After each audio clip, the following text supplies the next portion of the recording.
should see the price of Bitcoin go up to that 408 mark, come back down, go back up again, breach it, go back down, and then like a third and kind of a final time, it breaches it, and then once it does it the third time, that's when his data is saying if this has been met, then we should see a sizable rise in the price of silver. Fortune favors the bold, which is why billionaire Eric Sprott and legendary investor Rick Rule are taking advantage of the lowest valuations in the mining sector in over 3 decades by accumulating millions of shares of this tiny new stock led by Keith Neumeyer, a mining entrepreneur who has already built 2 separate billion-dollar companies. This new venture, starting with 18 assets on day 1, including gold, silver, copper, and zinc projects, has already identified 60 additional quality assets in distressed companies that management will work to acquire. To learn more about this incredible opportunity, visit futuremoneytrends.com/fortune. Well, hello everyone, and welcome into crushthestreet.com. I'm here with Joe Tampa, also jsnip4 on YouTube. He's got a popular YouTube channel. He's got the website realistnews.net. He's a fact finder, and he's just someone who's out there uncovering the truth with no bias. He's just out there finding the truth that, quite frankly, the mainstream media doesn't want you to know, and he's someone that you can go to find the real news that's out there. So first of all, Joe, thanks for joining me today. Not a problem. It is a pleasure. Joe, I was looking at your biography, and it says you started off by watching Al Gore's Inconvenient Truth, and then you realized that it's all lies. And Yes. You got mad when you found out what the politicians are doing and then the elitists in power, and it led you down multiple rabbit holes. I mean, let's just start off there. Like, how were you awakened to all of this? And, tell us about this journey a little bit.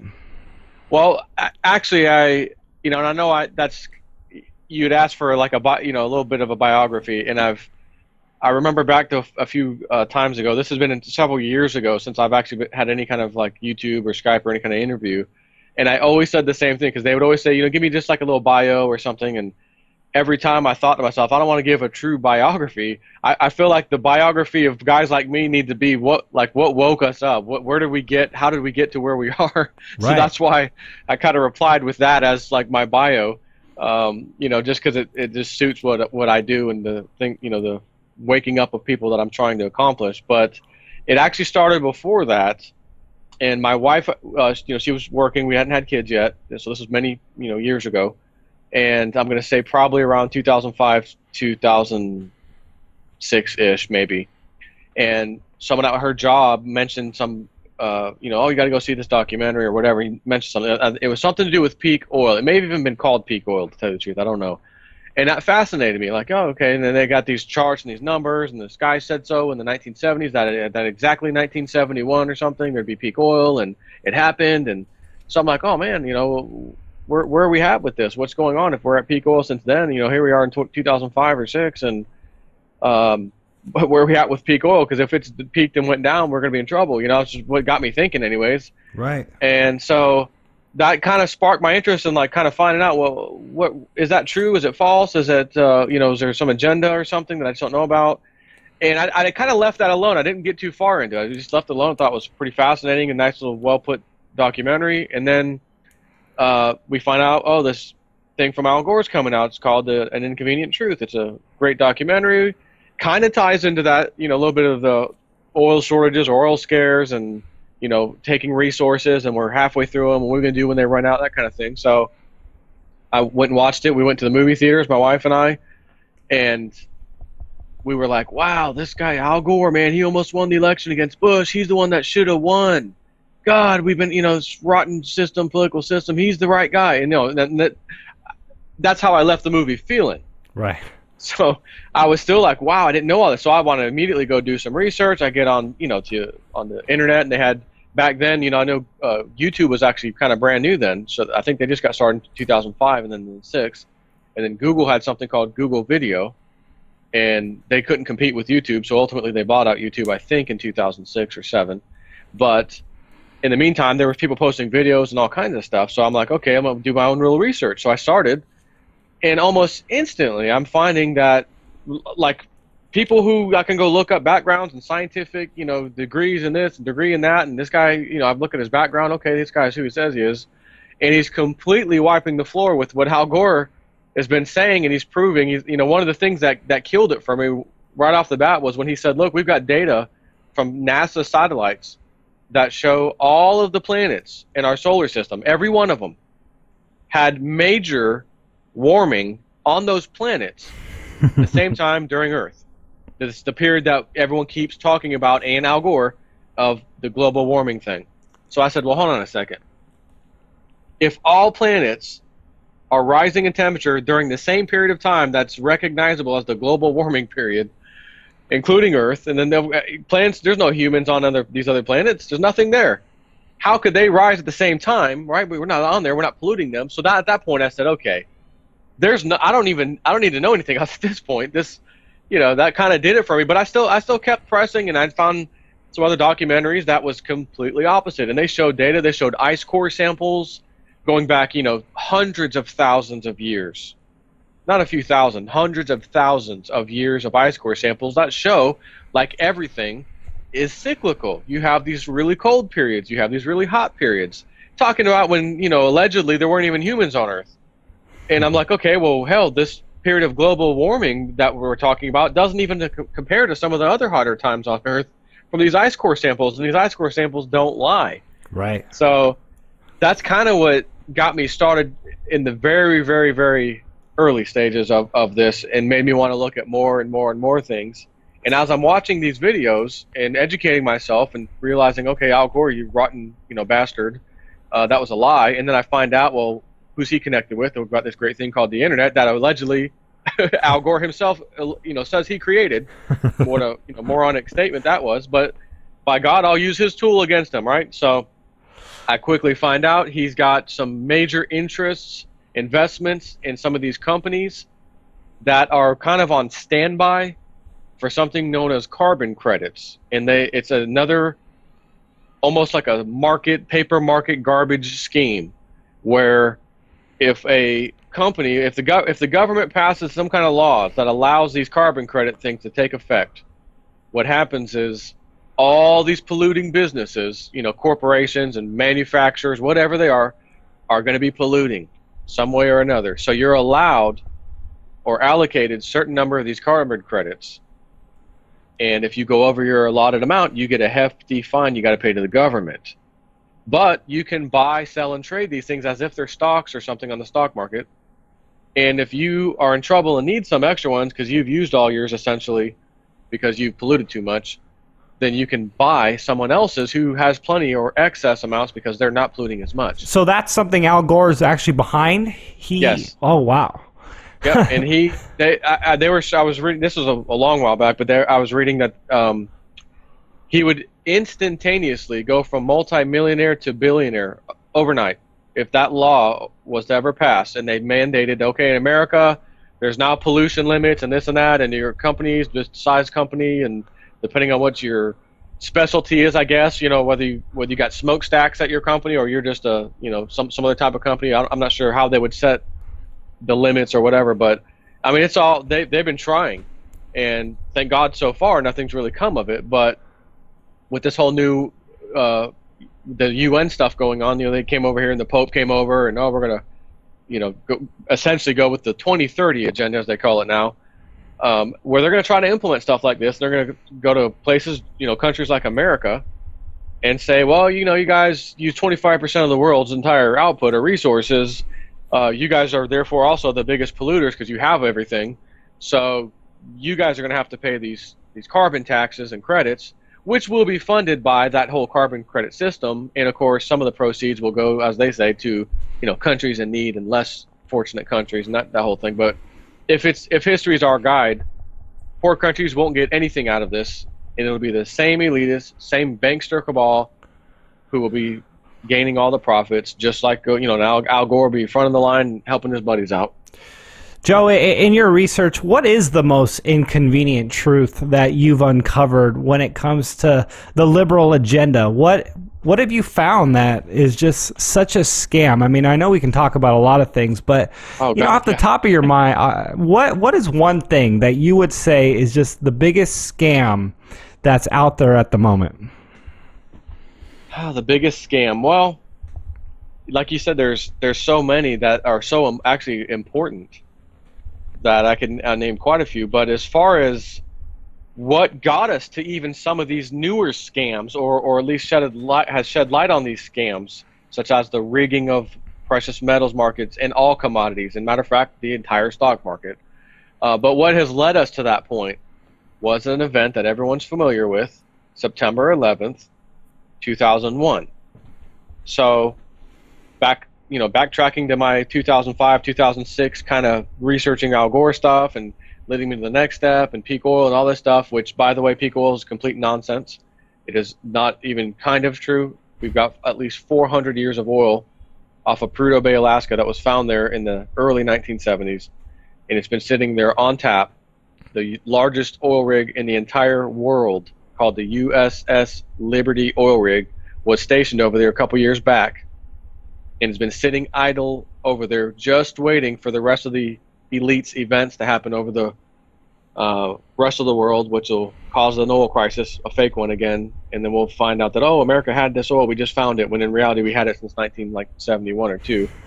But in looking at all this, I'm finding all these little pieces, and sure enough, as I'm looking at all these videos and researching stuff, I see and this is back when we had Google Video, and Google Video was a little different than YouTube in that you could click on 4 or 5 little headers at the top, and it would say like most viewed videos, or currently hot videos, things like that.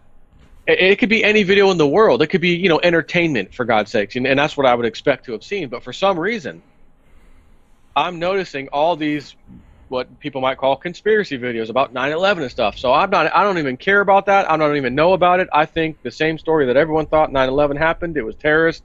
I don't know why these videos are coming up on the side when I'm trying to research this stuff, but I keep seeing them over and over again. They're trending harder than everything else. They're the most viewed. I'm like, how is that possible? What is this crap? Like, how could these be the most viewed, most watched, pushing, trending higher than... So I finally convinced myself, watch some of this damn nonsense. All right, let's just watch one of these damn things. So I did. And when I was finished watching it, and I couldn't even tell you what the first video was. It might have been one of the loose change first ones that they first came out with, because they had a first one, a second one, and then they did like a final revision to just try to keep all of the kind of speculated stuff out and just go with strictly 100% facts, which was loose change final cut. But it may have been one of those videos, some other ones, and then when I got done watching it, I was like, I couldn't even believe or comprehend what I just watched. Yet my mind, everything in my body was telling me, oh my God, this is so wrong, what you've been told. And some of the stuff they're showing you, I can go quickly research and find for myself right now. And then I find videos like Donald Rumsfeld the day before 9/11, so 9/10/2001, he has this press conference. Not sure why they chose to just come out and say this, but they did. And he says, the Pentagon, again, the year is 2001, so when I use the word trillions, let's think about that. He says the Pentagon, Department of Defense, we cannot account for $2 trillion. Next day, 9/11 happens. One of the targets was the Pentagon. So I still not thinking, not putting this together yet. And then I realized, well, wait a minute. If you have to find where the $2 trillion went, hey, let's crack open the books. Where do you go? Got to go see the accountant or the accounting office of whatever government entity you're talking about. In this case, the Department of Defense or Pentagon.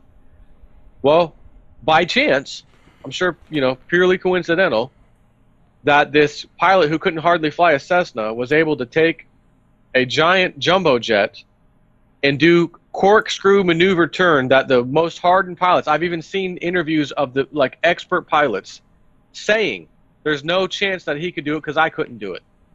And I'm an expert. And did this amazing corkscrew spin down, skimming against the ground at nearly 500 miles per hour, because that's the official story. Just feet off the ground at 500 miles an hour is not even possible. But nonetheless, that's the story. And by chance, it hits the side of the Pentagon that had the accounting offices and books and etc. in it. Wow. So I saw that, realized that, put that together, said, okay, follow the money, follow the, this. So, okay, got it figured out. And then you look at the damage, and there's like a big giant fire truck down there. And then you realize, well, what's the wingspan of one of these planes? It'd make that fire truck look like a toy. And the fire truck's like the size of the hole originally. It's actually smaller than the fire truck. Where are the wing marks? Where are the engine marks? Where's anything? None of that stuff was shown. You never recovered. Oh, it just disintegrated. It's 500 mile an hour, they said. It disintegrated into the Pentagon. Okay. Yeah. So that's another story. So I'm like, okay, well, I got Al Gore. I got the fake peak oil stuff. Now I got this 9/11 stuff. Man, like what I saw now, I'm like, man, what haven't I been lied about? So I start doing some other research. I find the Gulf of Tonkin incident where we had our buddies, Israel. They bombed one of our flagships in that incident, and we blamed it, I think, on Egypt or someone. And of course, that war got escalated. And sure enough, as I'm researching, I see that there's a gathering of these veterans that were part of that time, and some of them were on that actual ship. Those who were still alive, and by even in 1993, these guys were quite old. So not a whole lot of them were still alive. And at this meeting that they have, one of the Israeli pilots shows up and talks to the guys and says, it was me and another pilot, and in another jet. There's 2 jets up there. I was in one of them, and I radioed back to command that it was a friendly. It was Americans, and I was told to continue firing. Wow. And I had to follow orders, and but he came there to apologize. And every one of the men there said, we understand you had to follow the orders. We know what it was like. And it was okay. But the point for me, first of all, I'm like, well, I don't think that's okay. But at the same time, you get court-martial, throw into rotting, military prison somewhere the rest of your life for not following orders. I guess you can understand. But, so I'm like, okay, that's a lie too. So then, how far back can I go? And then I find, in World War, in the First World War, you got World War I, World War II, right?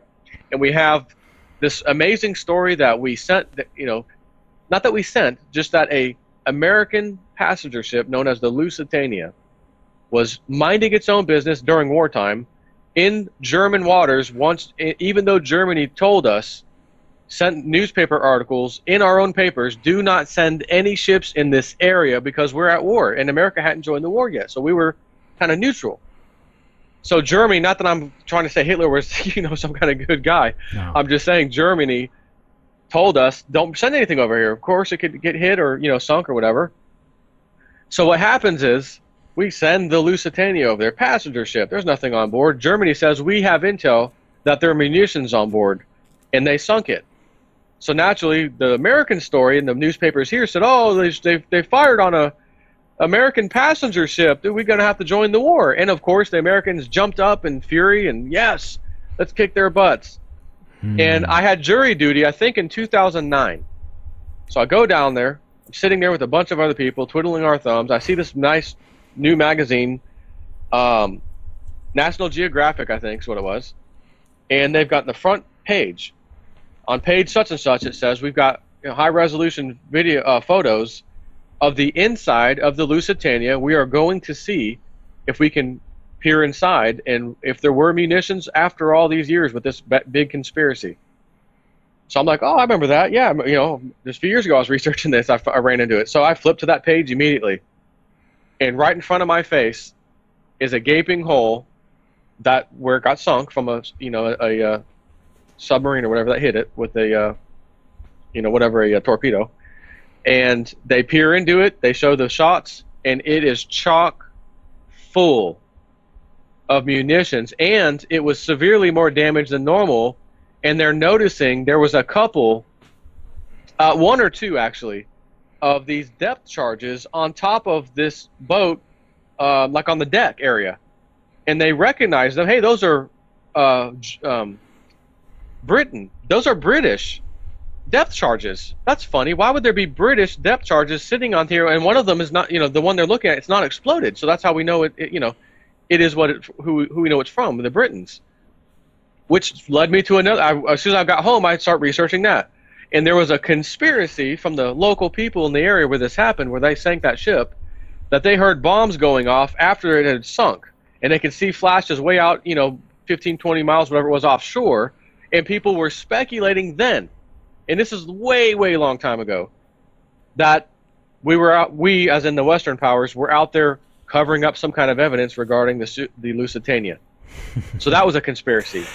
Joe, So, I was going to ask you, you mentioned following the money, and where, and maybe you know, maybe you don't, where does the money lead? When you look at all these different conspiracies, is there a common denominator as to where it all leads, who's controlling this, and who's manipulating the perception of the American people?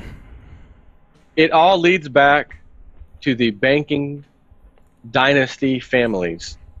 And naturally, the first two families that everybody hears about, if you ask anybody that has ever heard this, they're going to say, oh, the Rockefellers and the Rothschilds, they're like the top families.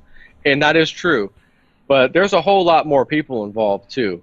And if you look at who owns, because the Federal Reserve, because it is a private or corporation for profit, and when it was created, and they've made laws so that you can never ask for or receive the information on who actually owns it. And I found one thing in all my research that showed a document. It was a document that showed in 1975 who owned the Federal Reserve, and it was the banking family. And essentially, these banking families, what they like to do is they'll, rather than own something, they'll just become a giant shareholder, so that they kind of own it because they own the lion's share of the shares of the company. So you found all these banking families that own banks like J.P. Morgan, right? J.P. Morgan himself was a real person, right? Now they've combined into Chase, J.P. Morgan Chase and all that. But if you just look back, they'll change their names from time to time. And they own these companies, but not outright, so that if you look at, well, who's the actual owner, it's so-and-so. Just like Jamie Dimon. He doesn't really own J.P. Morgan Chase, right? He's the president, so you think, oh, he's the big guy at the top. But at the end of the day, he's replaceable. He doesn't really own the company. Right. And again, the elite, they just buy shares of everything that they want to control. And you look at the media, there's 6 main giant media organizations, or companies, I should say, that owned all of the media outlets that are out there. So, you think, oh, I got this from Reuters, I got this from AP, Associated Press, and Fox News, and CNN. And most everything that you hear on the news, even though it's consolidated already to 6 owners technically, most everything comes from the AP and Reuters, but mostly AP. So Associated Press feeds everybody. Fox News takes it, CNN takes it, this one takes it, MSNBC, and they all regurgitate it in their own way. So they're not actually reading word for word, the same news story, but it actually came from one source. But to you and I and everyone listening to the news, and we change the channel, and I'm not into CNN, I'm not into MSNBC, I'm a Fox News guy. So I turn on Fox News.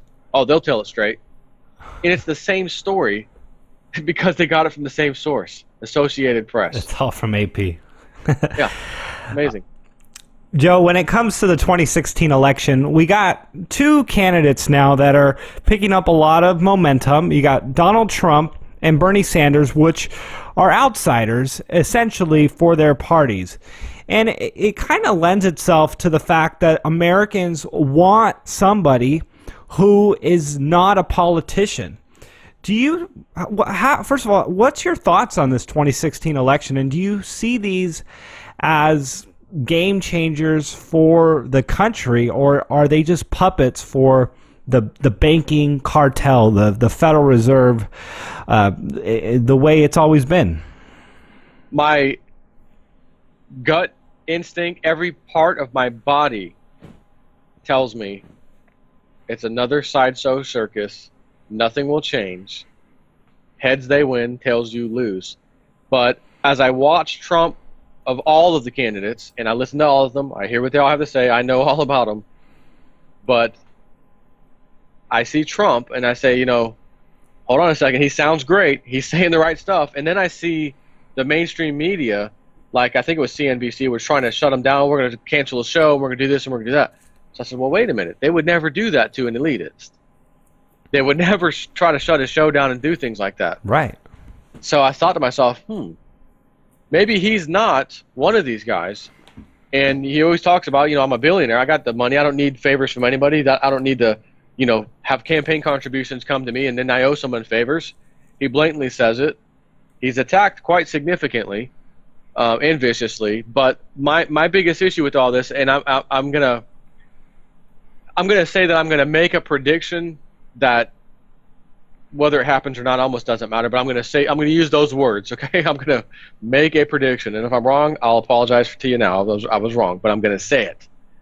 And that is, I feel like you're going to see, and you may already see, we're already kind of seeing that, but you may see as we really gear up and the election season kicks in high gear, all of a sudden the polls have shifted and Bernie Sanders is now crashing, and oh my God, Hillary's back on top with a huge leap from last month or last week or whatever, and oh my gosh, Donald Trump is now being pounded on by Carson, and Ben Carson's now taking the thing to the next level, and Trump said to such and such last week, and we think that that's his downfall, and the polls are showing it, and these polls are ran by the same 6 company that I was telling you about that own everything. It's the same people. Like the old saying goes, back when we used to count the votes on paper, and even way back when, it's not the votes that matter, it's he who counts those votes that matters. So if you have a fake poll with fake results, they're going to try to sway everybody into thinking, oh, well, Trump's out of the picture, now I've got to vote for this guy or that guy. And at the end of the day, it just doesn't matter. Yeah. Heads they win, tails you lose. So now I can understand, and again, with researching and history and everything, why and how revolutions, violent revolutions, take place. Because people finally come to the conclusion, when everything around them is being destroyed, their lives are being absolutely ruined, and they keep voting. It's not working. Vote more. Not working. Vote more. It doesn't. Okay, I see how I got to get physical. I got to get hands-on, and that's when you start to see history repeating. And that's why I fear it's going to have to happen here, because nothing else seems to be working. Yeah. Yeah, and I mean, and it kind of annoys me. I like a lot of what Trump says. I don't technically like that, he wants to have this progressive tax system, but It is what it is. For the most part, he seems to be not attached to the politics. He seems to be able to have the confidence and the appearance of a good leader.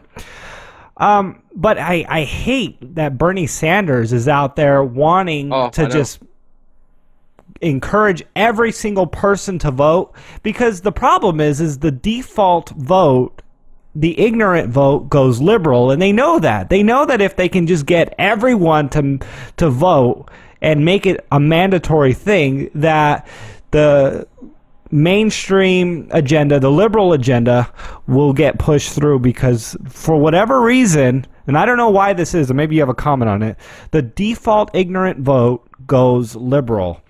And we'll see how that turns out. Yeah, and I think it's because, it's just like Roman times, man. I've done at least 2 or 3 videos about the similarities between the ancient Roman Empire and America. It's unbelievable. You take the technology away, and it's identical. I mean, it's incredible. But you look at the Roman Empire, while it was crashing and burning from within itself, from the politics of it all, and you have all these candidates. Who's going to promise the people the most? And it didn't matter. Whoever that was the guy that won. It was that simple. You promised the most, even though you know darn well you can't do it, you can't afford it. They promised the most, they won every time. It gets you through the next term. Right. And I remember they were saying they had almost like a Department of Homeland Security, not called that, but the Rome had its own special army. And they wanted their pensions and their buyouts and everything else. So I forget the emperor's name, promised them, if I get elected, I'll take care of you guys. Mm-hmm. And he won, and he couldn't make good on the promise because the money wasn't there, but he won. And they're all looking at him like, hey, where's our money and where's our spoils? And they killed him within 30 days. I think he was dead. Wow. So it's like, and again, and the people, you got to say, well, guys, you can't keep asking for it. Just like all these people who think, these government workers, I got a pension, I deserve it, it's mine. Okay, I kind of understand, but at the same time, if we can't pay for it at some point, then what? Like, we got to have that discussion because you can't just keep saying that pension's mine if we can't keep affording to pay it. So, brings case in point. That's why you shouldn't trust your money in any of the system. Yeah, well, the system needs checks and balances, because people, like you said, will vote themselves higher wages, more gifts, and if there's no checks and nothing to protect the taxpayer, the system just grows rampantly, and that's what we're seeing. And what do we have happen? Just like when Clinton was in power, and then George Bush Jr., and then now Obama, we have all these regulations. Change that, take that out, remove this, and then you have, banks that used to be banks are now banks and investment houses. So we have investment banking and regular banking mixed into one. What happens? They blow up in 2008. We need a bailout. And what do? Do we change that law back the way it was to say, hey, we know you all rigged it anyways and got your, campaign contributions in there to change the law.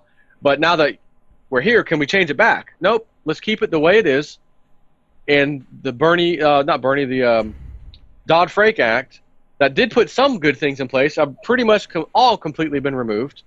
And we're back to square one with way more debt, way more derivatives out there that are ready to explode.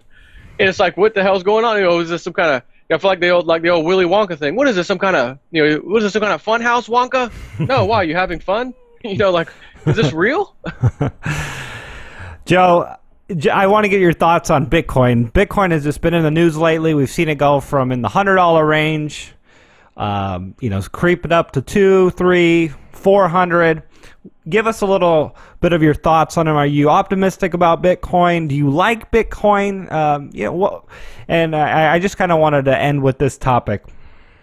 Yeah, let me start by adding another topic really quick, because I promised my viewers. No problem. I was going to talk about this because I was hiding it from them, and I told them I'm going to cover this, and it has to do with the web bots. Okay. Reports. Let's go there real quick. Yeah, I noticed you talk a lot about the web bots, and I wasn't familiar with it, but you talked about them being in your videos making amazing predictions, and I definitely wanted to learn a little more about them. So yeah, let's do it. Let's go there next. All right. So I've stumbled again through all my research back in the day. I found this thing. What the hell is this web bot? What is this? And it basically is a computer program, scours the internet for certain high-profile keywords that people don't normally use in language. And when it finds them, it does some kind of algorithmic thing to determine whether it wants to keep that sentence or phrase before and after it, etc. And it essentially makes a prediction of the future. And in 2003, the space shuttle re-entry blew apart, and they all died, of course. There was rubble all over the place. The WebBot report, right before that happened, said we have not a latitude and longitude, but we have I think it was a latitude. And we keep seeing this ship, destruction will break apart, ship will break apart. It was just over and over in this data. So naturally, his interpretation was that there would be a maritime disaster. A ship would maybe sink in the ocean, it'd run aground or something, but it was going to make major news. So he waited, and sure enough, not necessarily a ship, but a spaceship came back into orbit over the latitude he said and broke apart. It was incredible. So, it's not, this tool isn't perfect, but there's the Bondiachi earthquake. Remember the one that killed 300,000 people in the tsunami? Yeah, I mean, so what is this? He nailed it in advance. He said, we're getting this thing about, 300,000 are about to die. What exactly is it doing? How is it predicting these events? Is it just this, I'm sure, proprietary... His thought, and he doesn't know 100% sure for sure, but his thought on how it works, he says, is that all humans, and it's just a theory, that we're all psychic to some level, whether we know it or not. Some are way more, some are way less, whatever. And maybe on certain key things we're focused on or whatever we want to talk about or we're excited about or whatever it is, it just comes out in our speech. And when we're on blogging or talking on the internet or writing on a forum or whatever it is, and this thing checks different languages too, by the way. So when he starts to see, okay, in Chinese talk, it's language, it says this, and that's a hit that I want to take a look at. And then there's Russians talking about the same thing. Matter of fact, it's like the same sentence, but in Russian. Then we have American in another form. They're not related at all. And it's all three talking about this high-profile keyword that we normally don't see in language in everyday speak. or speech, then okay, we want to look at this. And then it'll just make a prediction saying that what they're talking about, we feel like this is about to happen. And there's even numbers that come back sometimes where he can say, like, we think this will be in this time frame. So in the last, I swear, probably month and a half to 2 months, I've been doing the summaries of his reports in advance. I've been communicating with him through email.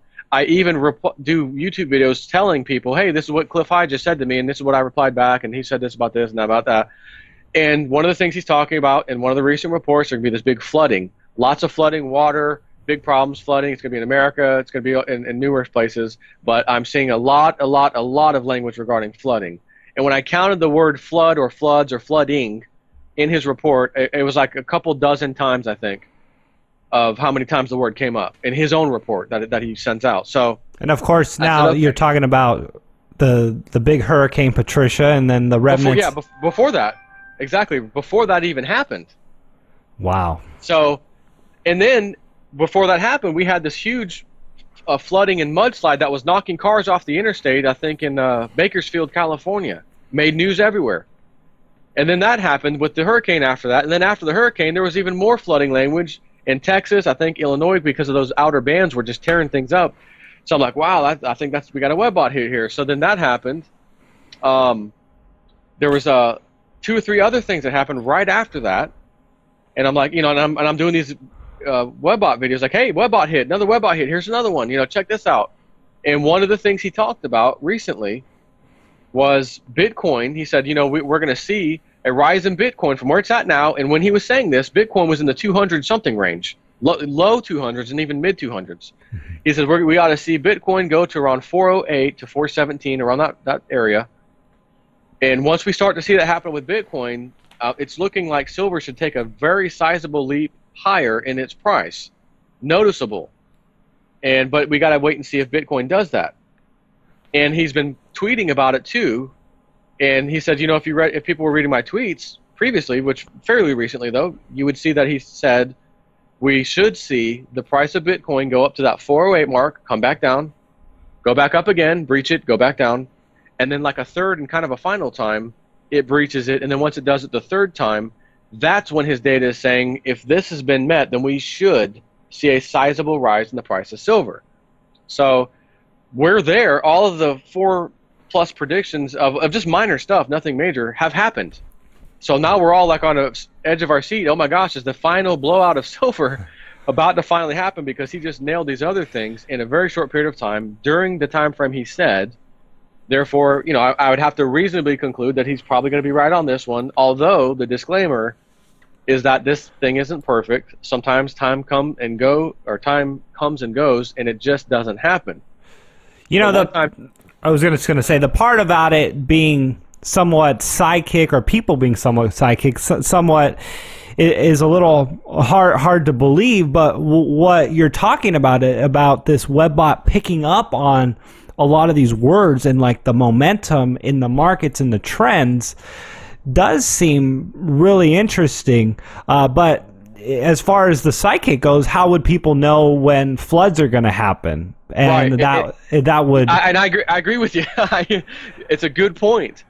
And I can't answer that. And I don't know if he can. All I know is that if someone presents me with this piece of paper, 25, 35, whatever Facts. pages long, and I read it, and I've been reading it for years, different ones, as he puts them out. And I say, and they're not always right, but a lot of times they are. And I can see something and I say to myself, there's not a chance in hell that he could have got that accidental. Like, there's no way. And then it happens. So it's like, I don't care, honestly, the reason or how it works or why it works. I just know that it has a little bit of a track record that I'm interested in. And therefore, give it to me, and I'm not going to care about how or why it works. I just want to keep reading the thing. It's worth looking at, right? It has. Now the key thing I want to talk to you about, which is, if you'll recall last night, I emailed you, and you had 2 emails, and you said reply all when communicating about this interview today. And I said, oh, no, sure. So I replied all, and I asked you last night. I said, let me go back to my email. See, where was this one at? Oh yeah, right there. So I said, hey, did you happen to talk to Cliff High about interviewing me prior to this email? You said no. never talked to him before, just heard about WebBot a few times over the last couple years, 2 years. Right. I had to ask you that. This is going to blow your mind. And it's going to blow everybody's mind listening to this right now. And I'm going to preface this with two other things that actually one other thing. I'll just say the other thing. He contacted me one time through email and said, hey, I consider you a friend and stuff, he says to me, and I appreciate that because I'm definitely his friend. And he says, I'm getting data on you in the WebBot, you specifically. I said, what? He says, it looks like there's going to be a near-miss work-related kind of incident where, it's a near-miss. I can't tell you much because there's not a lot of data, but he said, I know, I did your first and last name, which, by the way, my last name is a very rare last name. He said, I did your YouTube channel, and I did your name, Realist News as well. I checked multiple ways, and this is you. This is for you. And I'm kind of nervous. So he says, I don't know what it is. I can't tell you because there's no other data other than it's going to be a near miss of a work-related accident. And I'm thinking, I'm an IT director at this company I work for. It's a kind of a call center, but I'm their IT guy. I sit at my desk all day long. How could I possibly have a workplace incident? My chair gonna break? While I'm sitting in it? Come on! I'm thinking, what the hell? And he says it should be in the next 2 or 3 weeks, is based off the immediacy data that I'm getting from this. Okay, so I'm like nervous, going to work every day, like, oh my god, I'm looking out, like, is a ladder gonna fall? Like, someone can bring a ladder in here, mess with the lights or something, and like, one of the guys in here, doing maintenance or something. So I'm sitting there, and this was during a time when I was mining bitcoins myself with some computers I had at my house and stuff. So I remember it because that was during that time frame. And I had at work, I had this one little tower next to me by my foot. And all of a sudden, the power supply, which is located in the bottom of the tower, was probably 4 inches, maybe 3 or 4 inches away from my foot. It explodes with electrical charge like you've never seen in your life from a freaking power supply of a computer. Wow. And it's throwing out like little lightning bolts towards my foot for about 3 seconds. It would have lit me up so bad had one of those things touched me. But it didn't, and I jerked my foot away instantly. I mean, I was like, my heart was racing. I was like, oh my god, I almost just got myself like seriously electrocuted. I've never seen a power supply do that. I've been working on computers since I was 13. And this happens. And then I just stood up, I walked off, I was like, oh my god, that was bad. And the whole thing's, smelling and everything. And then it hit me then, oh my god, close call. It didn't hit me. Work-related incident.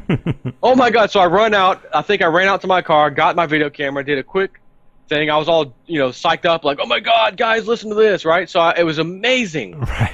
So I tell Cliff, he sees what happens, it's crazy. So there was another incident where he tells me another similar thing. He says, Joe, this time it's good news. It was regarding a business venture I hadn't told anybody about yet that I'm still about to release here in the near future, which I've already said it now at recent times, which is a remote control software similar to LogMeIn or TeamViewer. It's just about ready to go, and I plan on releasing it this coming year. And I think it's going to do quite well for me financially and everything else, whatever. And I didn't really tell anybody about that. So he gives me another speech. Hey, you're in the WebBot data again, but this time it's good news. You're going to be some kind of like enterprise or some kind of business. It looks like you're going to be doing well, but it doesn't look like it's going to happen until about 2020 when it really takes off. And I said, well, that's funny because I was literally eating dinner tonight with my wife at a restaurant talking about this new venture where I'm about to do. No one knows about it yet. And are you kidding me? As I'm sitting here eating dinner, I get an email come into my phone with him saying that. I was blown away. And my wife's like, "Oh my God." So here's the crazy thing that I want to tell you about tonight. The reason I sent you that email asking if you talked to Cliff High, I had to do it for this reason, so that every viewer listening to this audio right now understands that I did my due diligence. And I had to ask you, who I've never done an interview with in my life, I've never spoken to you. No. That is correct, right? No, we just met. Okay. So I asked you, did you talk to Cliff High by chance about doing an interview with me or anything else? You said no, never. I've only heard about the WebBot a couple times or over the last 2 years, and that was it. So while we were conversing back and forth in email yesterday, you and I, and I'd already sent you the little biography and all the stuff and whatever, and then I sent you that email asking you if you had talked to him, which was at 25 hours. So I was like, was that 10, 11 o'clock or whatever it was? 8 o'clock. Yeah. Yeah, something like that, whatever. So we'd already had our conversation. Cliff High, prior to me sending you that email, and it's the reason why I sent you the email, sends me an email, and I'm going to read it to you. It's very short. Actually, let me open my other email program. Here it is.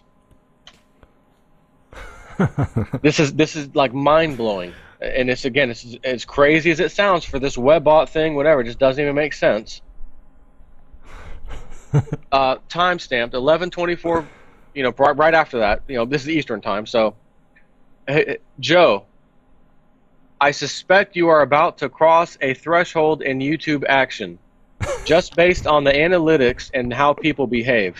If I am correct, you will take a jump up in viewership as a result of going to the next level, if you will. You will know you are crossing this threshold when you start getting asked to be interviewed, most probably on finance channels to start with.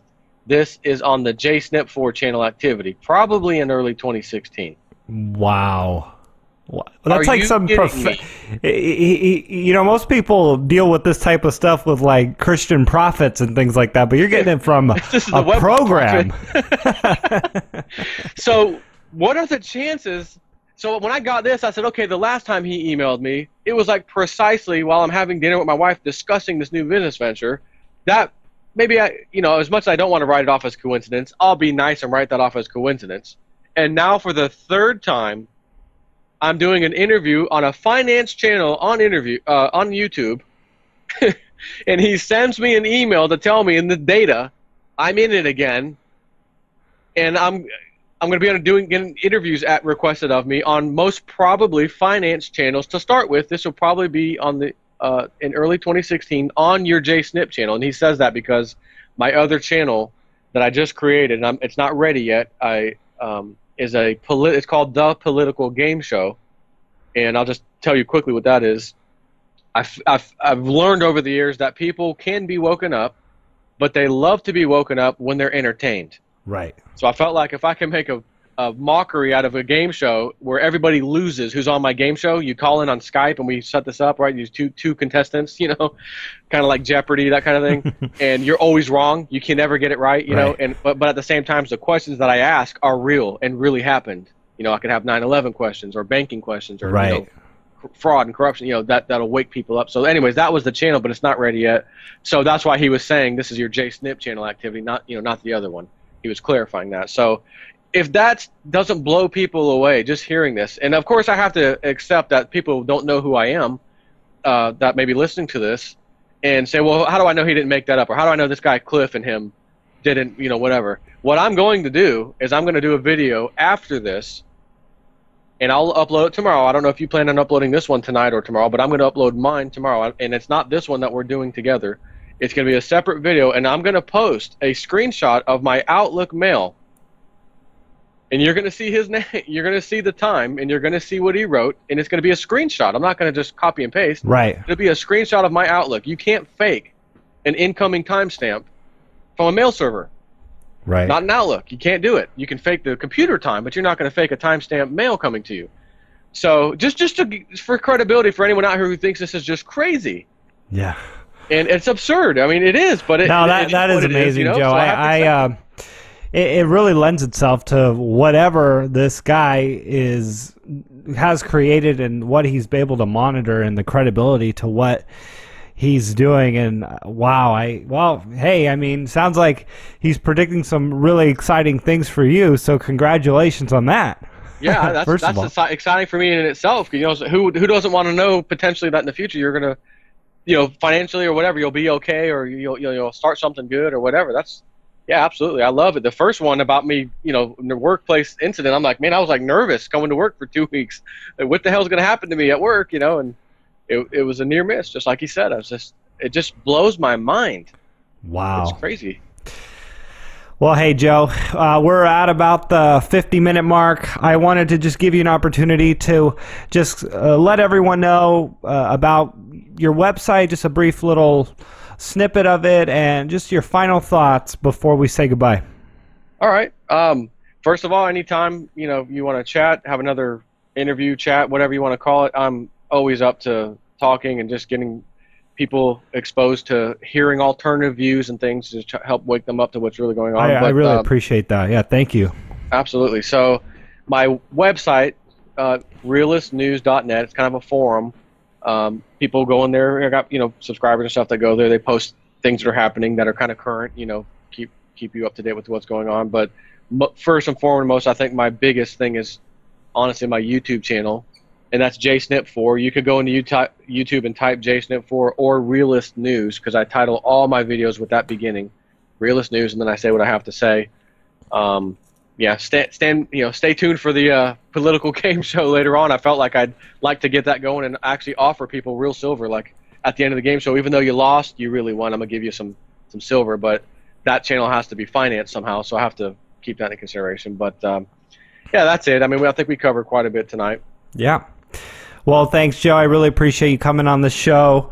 Everyone, check him out, jsnip4 on YouTube, and check out the new stuff he's got. A lot of exciting things. We'll talk to you soon. Take care.